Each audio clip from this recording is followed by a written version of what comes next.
Reparti i zjarfikës në Shkodër së shpejti do të pajiset edhe me 12 efektiv të tjerë. Lajmi bëhet i ditur nga drejtori i repartit zjarfikës Agim Ponari, i cili tregon se efektivet të rinj e kanë kaluar testin dhe tashmë janë gati për nisjen e detyrës. Kemi bërë kërkesa, ka vite që kemi bërë kërkesa për këtë punë. Besoj që ja kemi arrit qëllimin që të zbutim sadopak mungesën e efektivit. Do shtohen rreth 12 efektiv rolit bazë, që do të na ndihmoj shumë për çdo situatë që do të na krijohet.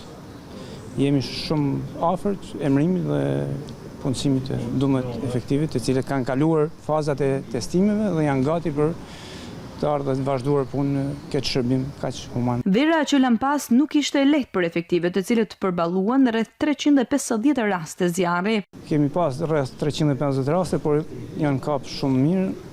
Tani stina e Vjeshtës dhe e Dimrit kemi problem tek bombullat e gazit nëpër banesa. Aktualisht ky repart ka 34 efektiv dhe brenda këtij muaji pritet të jenë 46 të tillë, gjë e cila do të ndihmojë në përballimin e çdo rasti të mundshëm, si gjatë dimrit, po ashtu edhe në verë kur rastet e zjarrit janë të mëdha.